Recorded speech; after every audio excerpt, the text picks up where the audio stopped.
अस्सलाम वालेकुम व्यूअर्स, मैं हूं आपका होस्ट अब्दुर्रहमान जो आज डिस्कस करेंगे बिजली पैदा करने वाले दरख्त। जी हाँ, दुनिया में हर तरफ अब सोलर ट्रीज मकबूल हो रहे हैं। ये ऐसे आर्टिफिशियल दरख्त हैं जो बनाए तो आर्टिफिशियल तरीके से हैं।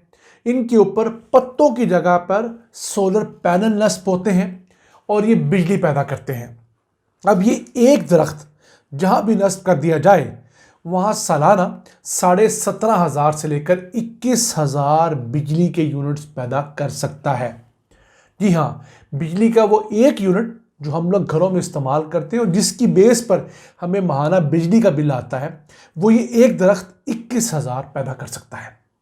अब वैसे तो ये दरख्त जो हैं लोहे से बने होते हैं, प्लास्टिक होता है, इनके ऊपर सोलर पैनल नस्ब होते हैं, लेकिन इनका फ़ायदा ये होता है कि ये जगह कम घेरते हैं और शहरों के अंदर लगे हुए खूबसूरत लगते हैं। अपीलिंग एडिशन होता है एटमॉस्फेयर के अंदर।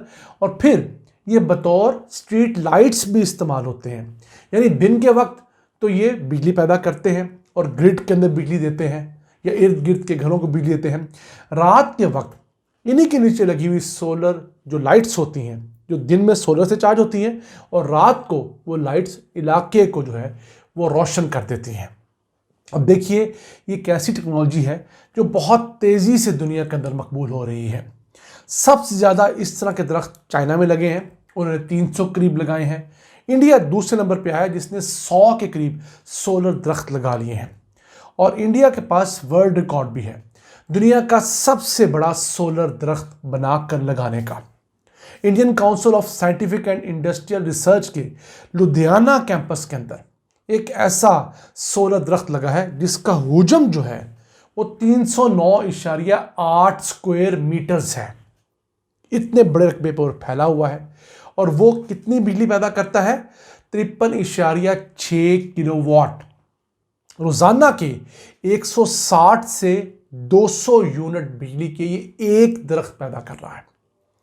इंडिया ने इससे पहले कोई 11 किलोवाट का एक ऐसा दरख्त बनाया था, वो भी इसी इदारे के एक और कैंपस के अंदर बनाया गया था जो वेस्ट बंगाल में था। अब ये पंजाब के लुधियाना में बनाया गया है। अब इंडिया इससे आगे जाना चाहता है।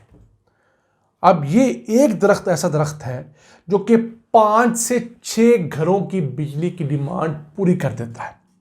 अब इन दरख्तों का फ़ायदा और क्या हो रहा है कि इनके लिए हुकूमतों को ज़मीन नहीं खरीदनी पड़ रही।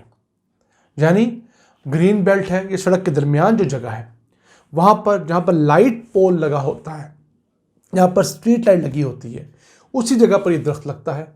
ऊपर जाकर पत्तों की जगह पर सोलर पैनल मुख्तलिफ डायरेक्शंस में लग जाते हैं और सूरज की पहली किरण से लेकर आखिरी किरण तक ये इस्तेमाल करते हैं। इनके अंदर सन ट्रैकिंग लगी होती है।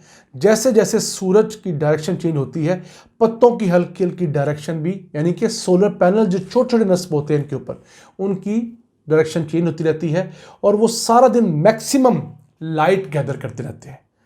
क्योंकि इनके ऊपर सोलर पैनल का साइज छोटा होता है तो उनको मूवमेंट करने में आसानी होती है। फिर इनके अंदर सोलर बैटरीज भी नस्ब हैं जो रात के टाइम पर उस बिजली को कंज्यूम करके स्ट्रीट लाइट्स या किसी और मकसद के लिए इस्तेमाल करती हैं। अब तो ऐसे सोलर ट्रीज आ गए हैं जिनके अंदर इन बिल्ट क्लीनिंग का प्रोसेस है, यानी कि वो खुद से अपनी सफाई भी कर सकते हैं। आप में से जिन लोगों के घरों में सोलर पैनल नस्ब हैं उनको तो पता ही है कि हर 2 हफ्ते 4 हफ्ते बाद सोलर पैनल की बाकायदा सफाई करनी पड़ती है, क्योंकि इनके ऊपर मट्टी, गर्द, रेत और जानवरों का फुजला, बीटें वगैरह गिरती हैं तो वो अपनी एफिशिएंसी लूज़ करता रहता है। आपको प्रॉपर उसको धोना पड़ता है। तो ऐसी टेक्नोलॉजी है कि इनको धोना भी नहीं पड़ता, इनके अंदर ऐसे सिस्टम नस्ब है कि इन बिल्ट क्लीनिंग इनकी हो जाती है। अब तो दुनिया इस तरफ जा रही है कि जो इलेक्ट्रिक गाड़ियां हैं वो भी इन्हीं सोलर ट्रीज से चार्ज हो जाया करेंगी। जस्ट इमेजिन कि दुनिया कहां तक पहुंच चुकी है कि गाड़ी जो होगी आपकी वो किसी भी सोलर ट्री के पास जाएंगे, आप गाड़ी के अंदर उसका प्लग लगाएंगे, गाड़ी आपकी फुली चार्ज हो जाएगी। और कैसी बात है, हम दुनिया का छठा बड़ा सोलर कंज्यूम करने वाला मुल्क, यानी कि दुनिया में छठे नंबर पे हम सोलर पैनल इंपोर्ट करने में और चाइना से इंपोर्ट करने में तीसरे नंबर पे हैं। हमारे यहाँ अब तक ये टेक्नोलॉजी मुतारफ हुई ही नहीं। अभी भी मुल्क के अंदर कोई एक सोलर ट्री ऐसा नहीं है जो डॉक्यूमेंटेड हो। मैंने आज की तारीख तक चेक कर लिया है। हमारे इतने इतने बड़े तहकीकाती इदारे हैं, ऐसे रिसर्च इंस्टीट्यूट्स हैं, अरबों रुपए के उनके बजट्स हैं, और ये कोई रॉकेट साइंस नहीं है। आपने स्क्रीन पर देख ही लिया कि एक आपने लोहे का पुल बनाना है, उसके ऊपर आपने ब्रांचेस बनानी है, उसके ऊपर सोलर पैनल्स पत्तों की तरह मुख्तलिफ ब्रांचेस के ऊपर सेट करने हैं, उनका एक आपस में नेटवर्क क्रिएट करना है कि उनकी बिजली एक जगह पे आए, इन्वर्टर के ज़रिए वो सिस्टम में जाए, जो भी उसके मामला बाकी तरीके से होते हैं। अभी पिछले साल का जिक्र करें तो हम लोगों ने कोई 17,000 मेगावाट से लेकर 23,000 मेगावाट के सोलर पैनल इंपोर्ट किए हैं, और इन सोलर पैनल की इंपोर्ट के ऊपर हमने तकरीबन $2 बिलियन खर्च कर दिए हैं।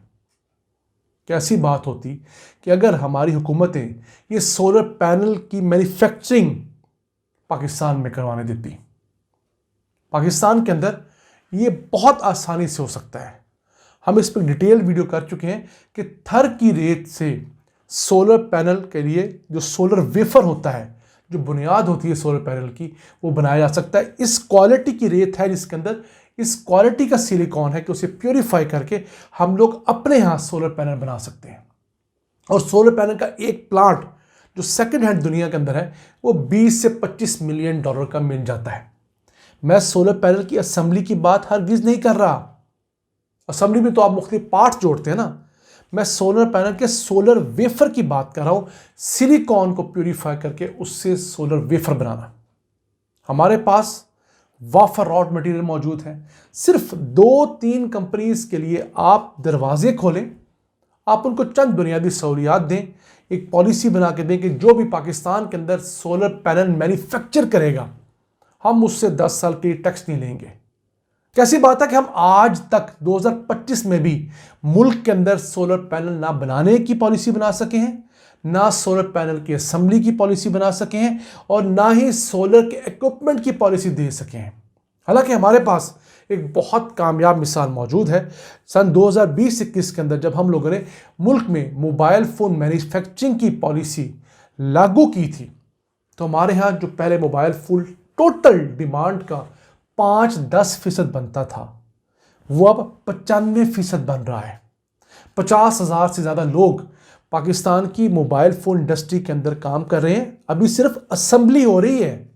अब सिर्फ अज्यूम कीजिए पाकिस्तान में मोबाइल मैन्युफैक्चरिंग शुरू हो जाती है तो क्या 5 लाख लोग इस फील्ड में बरसरे रोजगार नहीं होंगे? बिल्कुल होंगे। और ये वो लोग होंगे जिन्हें आम मजदूरों की निस्बत बेहतर मुआवजा मिल रहा होगा, आम लोगों की निस्बत, आम फैक्ट्री वर्कर की निस्बत बेहतर सहूलियात, मेडिकल और बाकी चीज़ें मिल रही होंगी। तो एक पॉलिसी अगर 2020-21 के अंदर इतनी बड़ी तब्दीली ला सकती है तो कौन सी रॉकेट साइंस है? उसी के बेस पर अगर हम 2025 के अंदर सोलर पैनल बनाने की, उसकी असेंबली की, उसकी अलाइड इक्विपमेंट की पॉलिसी दे दें तो यकीन कीजिए हर साल हमारा $2 अरब भी बचेगा, और कम से कम 2-3 लाख लोगों को रोजगार भी मिलेगा। और अगर हम ये सोलर पैनल एक्सपोर्ट करना शुरू कर दें तो हम दुनिया के अंदर एक बहुत बड़ा हिस्सा ले सकते हैं। क्यों? चाइनीज सोलर पैनल के ऊपर दुनिया में पाबंदियां हैं, अमेरिका पाबंदियां लगा रहा है, यूरोप तंग कर रहा है। तो वही चाइनीज पैनल पाकिस्तान में बने, चाइनीज कंपनी बनाए लेकिन ऊपर मेड इन पाकिस्तान लगा होगा, तो पाबंदी नहीं होगी और चाइना भी फायदा उठाएगा, हम भी। फर्क सिर्फ एक पॉलिसी का है। नाज़रीन, अपने मेजबान अब्दुर्रहमान को इजाजत दीजिए। अल्लाह के बाद।